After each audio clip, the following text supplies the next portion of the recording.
लो सुन लो इस मोटी की बात। इतना खा खा कर तेरा पेट नहीं भरता जो अब अपनी सास की झूठी कसम भी खा रही है। अरे मारेगी क्या मुझे? लगता है मुझे खा के ही तेरे पेट की आग बुझेगी। सासू माँ आप फिर से शुरू हो गई। अरे तो तू कहाँ रुकती है? बताओ, आज तो मेरी झूठी कसम खा ली। झूठी कसम नहीं खाई है मैंने, सच में झाड़ू लगाई थी मैंने। अब इतने सारे बच्चे आए हैं तो उन्होंने ही गंदा कर दिया होगा। अब अपने झूठ को छुपाने के लिए बच्चों पर इल्जाम डाल रही है। हे भगवान, मेरी किस्मत क्या सोचकर लिखी थी तूने। अब तो मेरी पायल से ही कुछ उम्मीद है। हाँ, जो बहू आपके पास है, आपकी सेवा कर रही है, उसे छोड़कर जो बहू अभी तक आई नहीं, आपको उस पर लाड आ रहा है। और जो मैंने इतने साल आपकी सेवा की, उसका क्या? सेवा? दिख रहा है। जरा अपनी सेहत देख और मेरी देख देख। जितनी तू फूलती जा रही है ना, उतनी मैं सूखती जा रही हूँ। हाँ तो ठीक है ना, मैं भी देखती हूँ कि आपकी नई बहू आपकी कितनी सेवा करती है। हर रोज की तरह ममता और उसकी सास सरला फिर आपस में भिड़ गई। शर्मा जी के घर का यही हाल था। कहने को शर्मा जी, जहाँ पड़ोसियों के घरों में आरती की आवाज गूंजती थी, वहाँ शर्मा जी के घर से अलग ही आवाजें सुनाई देती थी। माँ जी देखो, ये मोटी मेरे सारे पराठे खा गई। क्या कहा? मुझे मोटी कहा तूने? तेरी तो, अरे सुखी अपनी औकात में रह, वरना अगर मैंने भी पंखा चला दिया ना तो तेरे मायके वाले ढूंढते रह जाएंगे तुझे। हाँ, पंखे की बोर्ड तक जाने से पहले हाँफ तो नहीं जाओगी जेठानी जी? आप कोशिश तो करो, मैं बीच बीच में आपको हौसला देती रहूंगी। हे भगवान, मुझे उठा ले, मुझे एक सेकंड भी नहीं रहना यहाँ।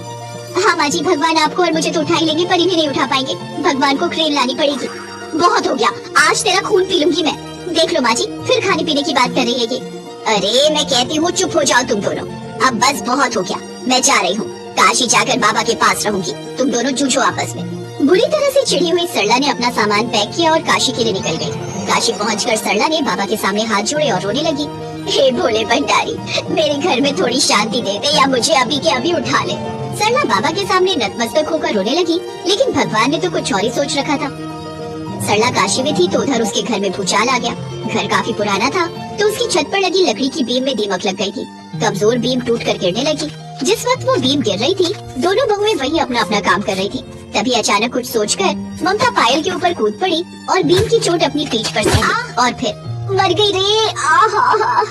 जो कुछ हुआ उसे समझने में पायल को कुछ देर लगी, लेकिन फिर गिरी हुई बीम को देखकर उसे यकीन ही नहीं हुआ कि उसके खून की प्यासी उसकी जेठानी ने उसे बचाने के लिए अपना खून बहा दिया था। अरे भाभी, ये क्या किया आपने? तू ठीक तो है ना? और फिर ममता बेहोश हो गई। पायल ने किसी तरह ममता को उठाकर साइड किया और पूरी ताकत से उस बीम को भी हटाया और फिर फौरन एम्बुलेंस को बुलाया और ममता को लेकर अस्पताल पहुंचे। भगवान की कृपा से ममता को ज्यादा चोट नहीं आई थी। शाम तक पायल उसे सहारा देकर घर ले आई। फिर 3 दिन बाद सरला काशी से वापस लौट आई। जैसे वो घर के दरवाजे पर पहुंची तो उसे अपनी आंखों पर भरोसा नहीं हुआ। उसकी दोनों बहुएं सज धज कर उसके इंतजार में खड़ी थी। फिर दोनों ने आगे बढ़कर उसके पैर छुए और फिर, लगता है मैं गलत घर में आ गई, माफ करना बेटा। नहीं माँ, ये आपका ही घर है। हाँ माँ जी, अब सब ठीक है, शांति है। शांति है? लगता है मैं मर गई हूँ। स्वर्ग जैसा लग रहा है ये तो। अरे नहीं माँ जी, आप जिंदा हैं। जब आप यहाँ नहीं थी तो भाभी ने मेरी जान बचाई। मेरे ऊपर वो भारी बीम गिर गई थी। हाँ माँ जी, मैं ना होती तो उस दिन ये चींटी तो मरी जाती। इस बात पर पायल भी जोर जोर से हंसने लगी। सरला को माजरा पता नहीं था, लेकिन दोनों बहुओं को एक साथ हंसता देखकर वो भी हंसने लगी और भोले बाबा को धन्यवाद देने लगी।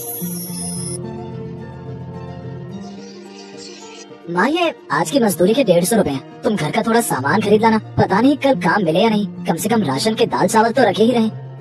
चिंता मत कर बेटा, मुझे फैक्ट्री में काम मिल गया है। 30 रुपए रोजाना के मिला करेंगे।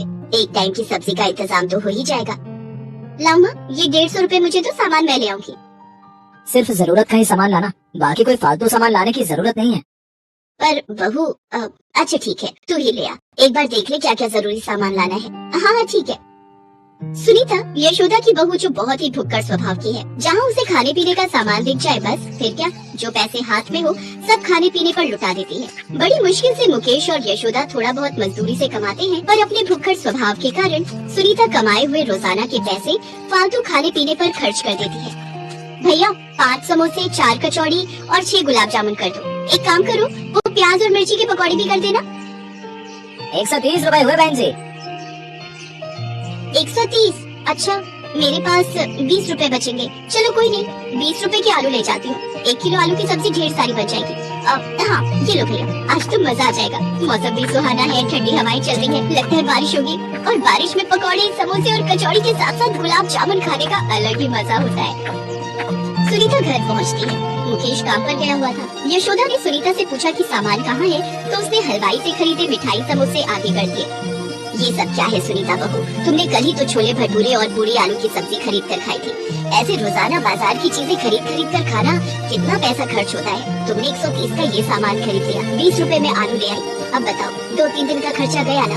क्या माँ जी, इतने स्वादिष्ट समोसे और गुलाब जामुन कचौड़ी देखकर मेरे तो मुंह में पानी आ रहा है। आप बीच में ये पैसों की बात मत लाओ, चुपचाप खाने दो, बहुत जोरों की भूख लगी है। और देखो बारिश के मौसम में तो सब कुछ बहुत ही लाजवाब लग रहा है। आप भी एक समोसा ले सकती हो, वैसे आप आधा ही खाओ, आपको वैसे भी ब्लड प्रेशर रहता है ना।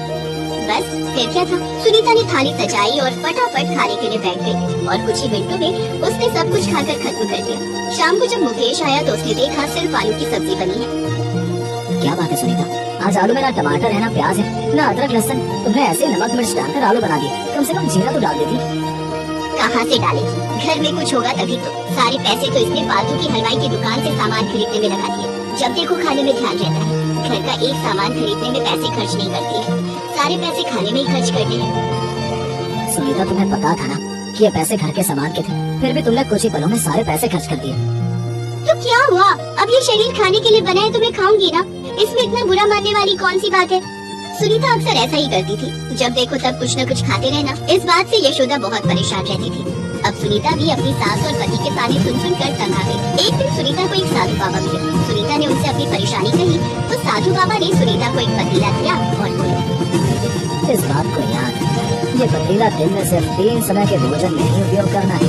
एक दिन में यदि 3 से अधिक समय इसका उपयोग हुआ तो फिर बहुत बड़ी परेशानी आ जाएगी। 3 समय में इस पतीले में जितना भोजन मांग लेना है मांग लेना, ये 3 समय का भोजन तुम्हें उपलब्ध करा देगा। पर उससे अधिक अगर तुमने इसका इस्तेमाल किया तो फिर तुम बहुत ही बड़ी मुसीबत में आ जाओगी। ठीक है बाबा, मैं इस बात का ध्यान रखूंगी। वैसे भी मुझे तीनों समय ढेर सारा भी के यहाँ शादी का जश्न था। उनके छोटे बेटे सुधीर की शादी पायल से होने जा रही थी। बारात जाने को तैयार थी।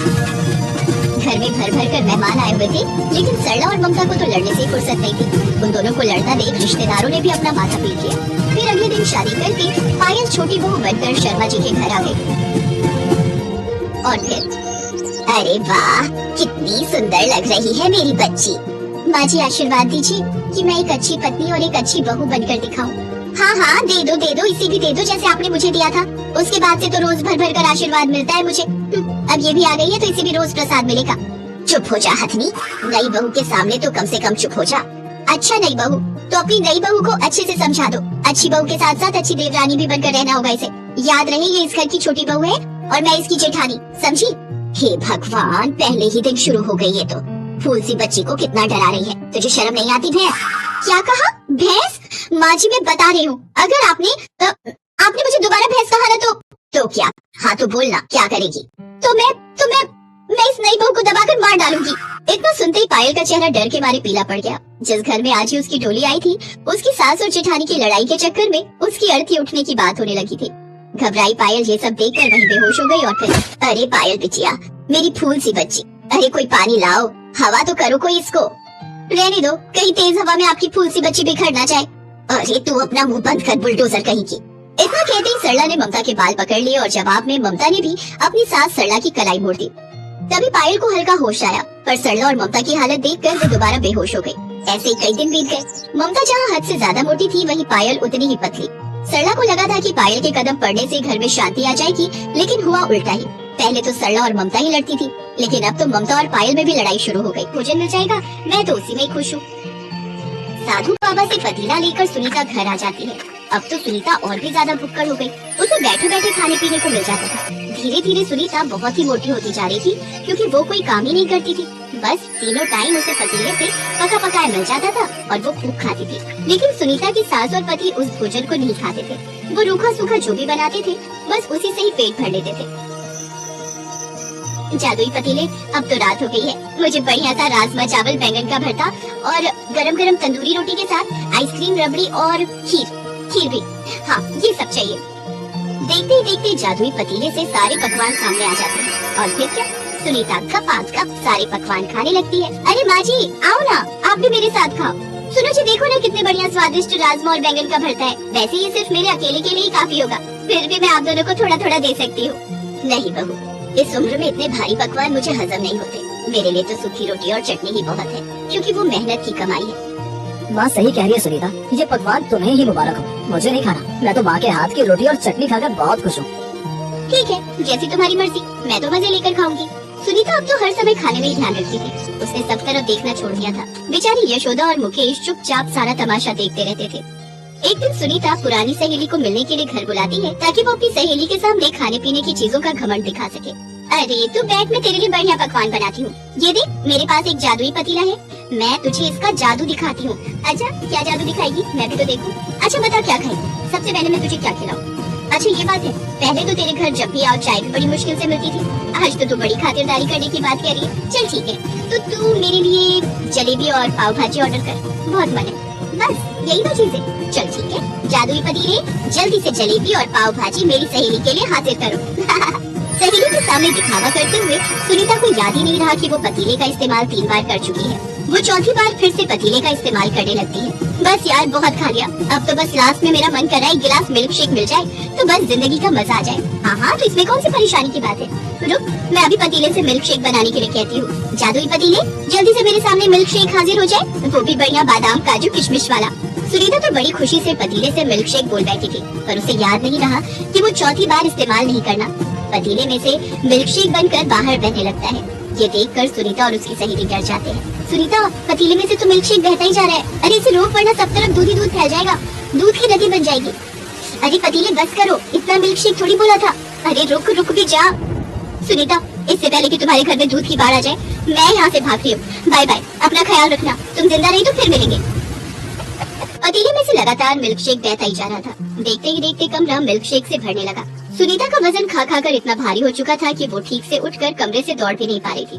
वो मिल्क शेक की बाढ़ में डूबने लगी, तभी यशोदा और मुकेश मजदूरी करके लौटे थे। ये भगवान, ये क्या हो गया, हमारा तो घर डूब रहा है। अरे सुनीता तो डूब जाएगी, कोई बचाओ, कोई बचाओ। तभी जादुई पतीले में से आवाज आती है, अगर तुम इस बाढ़ से बचना चाहती हो तो मुझे यहाँ से जाना होगा, तभी ये बाढ़ रुक सकती है। हाँ, तुम जाओ यहाँ से, मुझे कुछ नहीं खाना, मुझे तुम्हारी जरूरत नहीं है, तुम चले जाओ। सुनीता देखती है उसके ऐसा कहते ही जादुई पतीला वहाँ से गायब हो जाता है और उसके साथ ही सब कुछ पहले जैसा हो जाता है। सुनीता रोने लगती है, ये सब मेरे लालच के कारण हुआ, मेरे भुक्खड़ स्वभाव के कारण आज मैं मरते मरते बच गई। माँ जी मुझे माफ कर दो, अब मैं उस चीज की कभी इच्छा नहीं करूंगी जो मेरे बस में नहीं, जितना है उतने में ही सब्र करूंगी। बहुत बड़ी गलती कर दी मैंने आज, जरूरत से ज्यादा खाकर मैंने अपना शरीर भी खराब कर लिया और सहेली के सामने दिखावा करके आज जो मैंने भूल की उसमें मेरी जान भी जा सकती थी। मेरी सहेली तो मुझे बीच मझधार में अकेला छोड़कर चली गई। सुनीता अपनी सास के गले लगकर रोने लगती। वो घबरा गई थी। ना बहू ना, रोते नहीं, कोई बात नहीं, सुबह का भूला शाम को घर आ जाए तो उसे भूला नहीं कहते। वक्त रहते तुम्हें अपनी भूल समझ आ गई, ये सबसे बड़ी बात है। यशोदा को और मुकेश को पता था कि सुनीता को बाजार के खाने पीने की आदत है, इसलिए वो खुद से ही थोड़ा बहुत जितना बन पड़ता उसके लिए खरीद कर ले आते थे। सुनीता ने भी अपने भुक्खड़ स्वभाव को बदल दिया था, अब वो भी अपनी जरूरत के हिसाब से ही खाती पीती थी। अब उसने फालतू खर्चे भी करना छोड़ दिया।